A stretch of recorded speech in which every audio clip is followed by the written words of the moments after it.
মুসলিম উম্মার নেতৃত্বাধীন ১০০ বছর শীর্ষক আজকের এই আলোচনা সভায় উপস্থিত স্নেহভাজন সভাপতি, উপস্থিত আমন্ত্রিত মেহমান বৃন্দ, আজকে মঞ্চে আমাদের মূলত সংগঠনের নেতৃবৃন্দের পাশাপাশি উপস্থিত আছেন আমাদের অত্যন্ত শ্রদ্ধাভাজন চিন্তাশীল আলেমে দ্বীন মাওলানা মুসা আল হাফিজ সাহেব এবং ইতিহাস গবেষক জনাব ইঞ্জিনিয়ার নাহিদ হাসান সাহেব, আমার কারাগারের দীর্ঘদিনের সঙ্গী মুফতি ফখরুল ইসলাম সাহেব, আর বাকি যারা আছেন তারা সকলেই আমাদের সহকর্মী,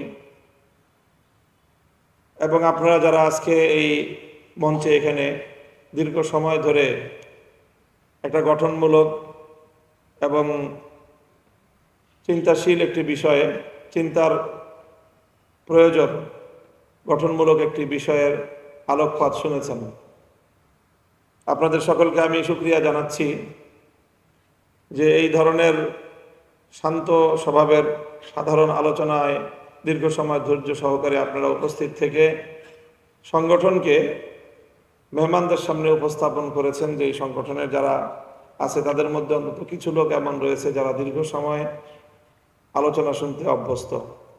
আল্লাহ পাক রব্বুল ইজ্জাত আমাদের এই ধৈর্যশীলতাকে আরো বৃদ্ধি করে দেন। আমি আজকের এই আলোচনা সভার যে স্বভাব, সেই অনুযায়ী আমিও কিছু আলোকপাত করব। দীর্ঘ কোনো আলোচনা করার অবকাশ অবশ্যই নেই। এখন কয়েকটা কাটা কাটা কথা আমি বলার চেষ্টা করব। প্রথম একটা কথা হলো যে আসলে বর্তমানে আমরা যেই জায়গাটায় অবস্থান করছি, আমাদের সর্বপ্রথম নিজেদের অবস্থানটার ব্যাপারে নিজেদের উপলব্ধির প্রয়োজন। ফাসাউফা তারা ইজান কাশাফাল গুবারু আফারাসুন তাহতা রিজলিকা আম হিমারু। সারা রাত ঘোড়ার পিঠে সওয়ার হলাম, টকবক টকবক করে ঘুরলাম, সকালবেলা বাড়ির সামনে যেয়ে দেখে ওদের গাধা ছিল একটা। তো আসলে আমার নিচে কি গাধার উপরে আমি আরোহী, না আমি ঘোড়ার উপরে আমি ঘোড়সাওয়ার? আমাদের আত্ম উপলব্ধির প্রয়োজন। আমি এই কারাগারে থাকা অবস্থায় অন্যান্য কার্যক্রমের পাশাপাশি কিছু পড়ালেখা করার সুযোগ আমার হয়েছে। এমনিতে তো অন্যান্য ব্যস্ততার কারণে সাধারণত পড়াশোনার খুব একটা সুযোগ হয়ে ওঠে না, একান্ত ইচ্ছা থাকলেও হয়ে ওঠে না। তো সেই আমার পড়াশোনার মধ্যে একটা বিষয় এসেছে, সেটা খুব সংক্ষিপ্তভাবে আমি বলছি যে বর্তমান যে বিশ্ব ব্যবস্থায় আমরা অবস্থান করছি, এই বিশ্ব ব্যবস্থাটাকে আমাদের উপলব্ধি করা দরকার। বিশেষ করে আমরা যারা বাংলাদেশ খেলাফত যুব মজলিস করছি, আমাদের আত্ম উপলব্ধি এবং রানিং সিচুয়েশনটা যদি আমরা সত্যিকার অর্থে উপলব্ধি করতে পারি, সেক্ষেত্রে ভবিষ্যৎ কি করতে পারি, আমাদের কি করণীয়, সেটাকে আমরা নির্ধারণ করতে পারবো। আমি এই কথাটা বর্তমান আমরা যে বিশ্ব ব্যবস্থায় বা যেই পৃথিবীতে বসবাস করছি, এর পূর্ণাঙ্গ চিত্র যদি খুব সংক্ষেপে বলতে চাই, তাহলে আমাকে যে ইতিহাসটা বলতে হবে সেটা হলো, পৃথিবীতে রসুল আকরম সাল্লাল্লাহু আলাইহি ওয়াসাল্লামের সময় থেকে ইসলামের যে বিজয়ের যুগটা শুরু হলো এবং খোলাফায়ে রাশিদিনের যুগে এটা নিরঙ্কুশ বিশ্বব্যাপী এই বিজয় সার্বিকভাবে প্রতিষ্ঠিত হলো। এরপরে এই ধারা যে কোনোভাবেই হোক প্রায় 1000 বছর পর্যন্ত পৃথিবীতে বিরাজমান ছিল। মধ্যখানে কিছু বিপর্যয় ঘটেছে তাতারিদের সময়ে, কিন্তু আগে পরে মিলায়ে 1000 বছর মুসলমানদের বিজয়ের এবং পৃথিবীকে শাসন করার এই সময়টা অতিক্রান্ত হয়েছে। এই সময়টায় পৃথিবীতে মুসলমানদের পাশাপাশি উল্লেখ করার মতো আরো দুটি জাতি বিদ্যমান ছিল বা আছে। একটি হলো খ্রিস্টান, আর একটা হলো ইহুদি জাতি। ইহুদি জাতির যদি আপনারা ওই 1000 বছরের ইতিহাস পড়েন, তাহলে দেখবেন যে ইহুদিরা সবসময় ওই 1000 বছর মুসলমানদের বিজয়ের 1000 বছর ইহুদিরা তারা নিপীড়িত হয়েছে, বা তারা নির্যাতন বলবো কিনা, মানে তারা আঘাত এবং আক্রমণের শিকার হয়েছে সবসময় খ্রিস্টানদের দ্বারা, এবং খুব যৌক্তিক কারণে। যৌক্তিক কারণটা কি? আচ্ছা, আজকে আমাদের নবীজি মুহাম্মদুর রাসূলুল্লাহ সাল্লাল্লাহু আলাইহি ওয়াসাল্লাম সম্পর্কে এই যে নূপুর শর্মা অথবা যে রামজি রাজা কি মহারাজ, এরা কি যে কিছু একটা কথা বলে আমরা বরদাস্ত করে নেই এবং করতে পারবো? করবো না। আমরা এটা পরিষ্কার ঘোষণা আমাদের, যে আমরা আমাদের সুযোগ থাকলে কল্লা কেটে ফেলে দিব। এবং এই কথার ব্যাপারে আমাদের কোনো রাগঢাক নাই। এরপরে কি হবে না হবে সেগুলো পরের কথা। এটা আমাদের নবীর প্রতি আমাদের ভালোবাসা, এটাই আমাদের ঈমান। এর বাইরে ঈমানের আর কোনো মানে হাব্বাতু খারদালিন মিন ঈমান, এক সরিষার দানা পরিমাণ ঈমানও এর বাইরে নাই। আমরা যেরকম আমাদের নবীজিকে ভালোবাসি, খ্রিস্টানরা তাদের নবী হযরত ঈসা আলাইহিস সালাতু ওয়াস সালামের প্রতি আকীদাত, মুহাব্বত এবং ভালোবাসাও রাখে, স্বাভাবিক। আমরা তো আলহামদুলিল্লাহ আমাদের ধর্মের বাইন্ডিংসের কারণে আমরা সীমা লঙ্ঘন করি না। খ্রিস্টানরা তো ভালোবাসতে বাসতে তারা তো সীমা লঙ্ঘন করে ফেললো। সীমা লঙ্ঘন করে তারা বললো ওয়াকালাত নাসারা আল মাসীহ ইবনুল্লাহ, তারা তো ঈসা আলাইহিস সালামকে আল্লাহর সন্তান সাব্যস্ত করলো। তো যারা যেই খ্রিস্টানরা তাদের নবী সম্পর্কে এত উঁচু ধারণা রাখে, সেই খ্রিস্টানদের নবী ঈসা আলাইহিস সালাম সম্পর্কে ইহুদিদের বিশ্বাসটা কি? ওটা তো এমন বিশ্বাস এবং এমন বক্তব্য তাদের, যেটা আমরা মুসলমানরা পর্যন্ত মুখে উচ্চারণ করতে পারি না। নাউজুবিল্লাহি মিন যালিক। তারা তো ঈসা আলাইহিস সালামের জন্ম পরিচয়টাই স্বীকার করে না তারা। তো এই হলো ইহুদি। তো এই ইহুদিদেরকে কিভাবে খ্রিস্টানরা বরদাস্ত করবে বলেন তো? আমাদের নবী সম্পর্কে এর চেয়ে 1000 ভাগের 1 ভাগ যদি কেউ বিশ্বাস রাখে আর বলে, আমরা তো ওর কল্লা উড়াইয়া দেব। তো খ্রিস্টানরাও ইহুদিদের সাথে সেই আচরণটাই করেছে। কারণ ইহুদিরা ঈসা আলাইহিস সালাম সম্পর্কে, ঈসা আলাইহিস সালামের আম্মা জান হযরত মারিয়াম আলাইহিস সালাম সম্পর্কে এরকম নিকৃষ্টতম বিশ্বাস তারা পোষণ করে, যে ওনাকে নাউজুবিল্লাহি মিন যালিক বাস্টার্ড এবং ওনার মাকে জানিয়া হিসাবে তারা বিবেচনা করে, এবং এই বিশ্বাস তাদের। এই কারণে, খুব যৌক্তিক কারণে, খ্রিস্টানদের দ্বারা 1000 বছর পর্যন্তই এই ইহুদিরা তারা আক্রমণের শিকার হয়েছে। আর 1000 বছর মুসলমানরা যেহেতু ধর্মীয় সম্প্রীতিতে বিশ্বাসী এবং মুসলমানরা তাদের ধর্মের নীতির আলোকে বিভিন্ন সংখ্যালঘুদেরকে নিরাপত্তা দানে বিশ্বাসী, এই জন্য ইহুদিরা 1000 বছর মুসলমানদের প্রোটেকশনেই পৃথিবীতে তারা বেঁচে ছিল। এটা ইতিহাস পড়লে এই কথাগুলি পাওয়া যায়। এই সময়টায় ইহুদিরা যেটা করলো, তারা একটা চেষ্টা করলো ঘুরে দাঁড়ানোর, এবং তারা সেই ঘুরে দাঁড়ানোর চেষ্টাটাও কিন্তু বহু আগে করেছে। আজ থেকে প্রায় এই চিন্তাটাও এবং এই চেষ্টাটাও তারা প্রায় 1300-1400 বছর আগে থেকে শুরু করেছে। এবং তারা শুরু করেছে কিভাবে? তারা খ্রিস্টানদের মধ্যে এবং মুসলমানদের মধ্যে একই ধারায় একটা চেষ্টা শুরু করেছে।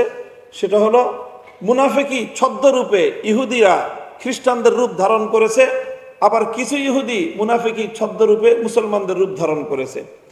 মুসলমানরা হয়েছে কিছু মুসলমানের রূপ ধারণ করে ইহুদি মুনাফিক, আর কিছু খ্রিস্টানদের রূপ ধারণ করে এরা হয়েছে খ্রিস্টান। আসলে এরা ছিল প্রকৃত ইহুদি। এরা মুসলমানও হয় নাই, এরা আবার কিও হয় নাই, খ্রিস্টানও হয় নাই। সেই যে ইহুদি যারা ছদ্মরূপ ধারণকারী খ্রিস্টান হয়েছিল, তারা পর্যায়ক্রমে ধাপে ধাপে ধাপে ধাপে খ্রিস্টানদের মধ্যে তাদের একটা ধারা গড়ে তুলেছে। সেই ধারাটার নামই হলো প্রোটেস্ট্যান্ট। খ্রিস্টানদের মধ্যে আমরা জানি যে দুটো বড় ধরনের ভাগ আছে, একটা হলো ক্যাথলিক আর হলো প্রোটেস্ট্যান্ট। আরো অনেক অনেক লম্বা অনেক কথা আছে, সার কথা যেটা বলতেছি। প্রোটেস্ট্যান্ট নামে আজকে পর্যন্ত খ্রিস্টানদের যে বিশাল অংশ, আসলে মূলত এরা খ্রিস্টান না, এরা হলো ইহুদি ছদ্মরূপী মুনাফিক খ্রিস্টান। এরা মুনাফিক খ্রিস্টান, আসল খ্রিস্টান এরা না, এরা হলো সব ইহুদি। কিন্তু এরা খ্রিস্টানদের রূপ ধারণ করে এরা খ্রিস্টানদের মতো করে বড় হয়ে গোটা খ্রিস্টানদেরকে তাদের মূল বিশ্বাস থেকে দুইটা ভাগ করে খ্রিস্টানদের মূল ধারাটাই ইহুদিরা দখল করে নিয়েছে। ঠিক সেম একই কাজ তারা করেছে আব্দুল্লাহ ইবনে সাবার গোষ্ঠী। ইসলামের মধ্যেও তারা মুনাফিক রূপ ধারণ করে মুসলমানদের মধ্যে আর একটা বিকল্প ধারা তৈরি করেছে। মুসলমানদের সেই ধারাটা, সেটা ফিকহ এবং ফতোয়ার আলোকে যাই হোক, বা পরবর্তীতে অনেক মুসলমান তাদের ফাঁদে পড়ে সেখানে গিয়েছে, কিন্তু সেই ধারাটাই হলো শিয়া। আসলে শিয়াদের উৎপত্তি ইসলামের জন্য না, বরং শিয়াদের মূল সূত্রটাই হলো ইহুদি। প্রোটেস্টান্টরা আসল খ্রিস্টানরা, এটা হলো আসলে ইহুদি। ইহুদিদের যেই খ্রিস্টানদের তাহলে খ্রিস্ট জাতির তো দুইটা রূপ হলো, একটা হলো আসল অরিজিনাল খ্রিস্টান, আর হলো অরিজিনাল ইহুদি। এবং কালের চক্রে যারা নাকি ইহুদি খ্রিস্টান, আসল খ্রিস্টানদের চেয়ে ইহুদিদের খ্রিস্টানদের মধ্যে তারাই প্রবল হয়ে উঠল। এবং আজকের পৃথিবীতে ক্যাথলিক খ্রিস্টানরা হলো সংখ্যালঘু খ্রিস্টান, আর প্রোটেস্টান্ট খ্রিস্টানরাই হলো মূলধারা। অর্থাৎ সেখানে মুনাফেকরা বিজয়ী হয়ে গেছে, খ্রিস্টানদের মধ্যে আসল খ্রিস্টানরা তাদের কাছে চাপা পড়ে গেছে। ইসলামেরও এই দশাটাই হতো। ইসলাম ধর্মের মধ্যে মূল যে ইহুদি ধারাটা ছিল, মুনাফিকি ধারা, ওরাই বিজয়ী হতে পারত মুসলমানদের মধ্যে, কিন্তু একটি কারণে তারা পারে নাই। ইন্না নাহনু নাযালনা যিকরা ওয়া ইন্না লাহু লাহাফিজুন। আল্লাহ রাব্বুল আলামিন যেহেতু ইসলামের যে মূল নীতিমালাগুলো, কোরআন এবং সুন্নাহকে আল্লাহ হেফাজত করেছেন কিয়ামত পর্যন্ত, এই জন্য ইসলামের মধ্যে কোনো বানোয়াট কথাবার্তা, বানোয়াট চিন্তাধারা, বানোয়াট কোনো বিশ্বাস, এটা ইসলাম ধর্মের মধ্যে টিকতে পারে না। আচ্ছা, এই কথাগুলো কেন বললাম? যে এই যে প্রোটেস্টান্টরা পর্যায়ক্রমে তারা জন্মসূত্রে ইহুদি হতে হয়, ধর্মগ্রহণ করে ইহুদি হওয়া যায় না। এই জন্য জন্মসূত্রে যারা ইহুদি তারা ইহুদি, নতুন করে কেউ ইহুদি ধর্ম গ্রহণ করলে তারা তাদের মূল ইহুদিদের কাতারে তাদেরকে সামিল করে না। অল্প কিছু ইহুদি যাদের কাছে মূল চাবিকাঠি নিয়ন্ত্রক, আর তাদের দুইটা এজেন্সি, একটা এজেন্সি হলো খ্রিস্টানদের মধ্যে, আর একটা এজেন্সি হলো মুসলমানদের মধ্যে। খ্রিস্টানদের মধ্যে ইহুদিদের এজেন্সির নাম হলো প্রোটেস্টান্ট খ্রিস্টান, আর মুসলমানদের মধ্যে ইহুদি যে তাদের যে এজেন্সি সেটাই হলো শিয়া। এখন এইভাবে ইহুদিরা, অল্প কিছু ইহুদি, যেমন একটা বিশাল আপনার মিল ফ্যাক্টরি বা একটা যে কোনো প্রতিষ্ঠান, লক্ষ লক্ষ মানুষ এখানে কাজ করতেছে, মালিক একজন, একজন মালিক, একটা মনে করেন কারখানা, 1 লক্ষ শ্রমিক কাজ করতেছে, মালিক একজন। আর এই 1 লক্ষ শ্রমিককে একজন মালিক পরিচালনা করতেছে অল্প কিছু ম্যানেজমেন্টের লোকজনের মাধ্যমে, অল্প কিছু কর্মকর্তার মাধ্যমে। হয়তো 100 কর্মকর্তা হবে, এই 100 কর্মকর্তা দিয়ে 1 লক্ষ শ্রমিককে সে কি করতেছে? পরিচালনা করতেছে।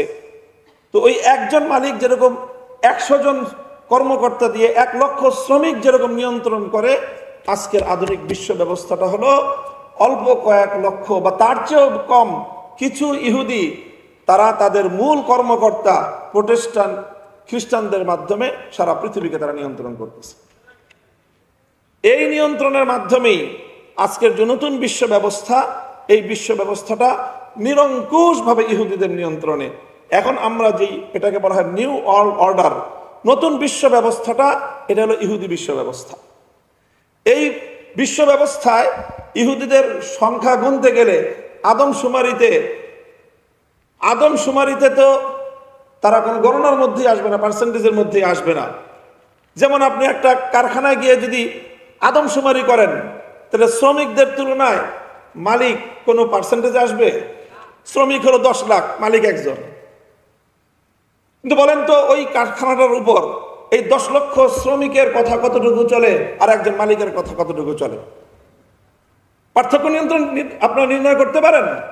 10 লক্ষ শ্রমিকের কথার কোনো ভ্যালু আছে? 10 লক্ষ শ্রমিক কথায় কাজ করে একজন মালিকের নির্দেশে।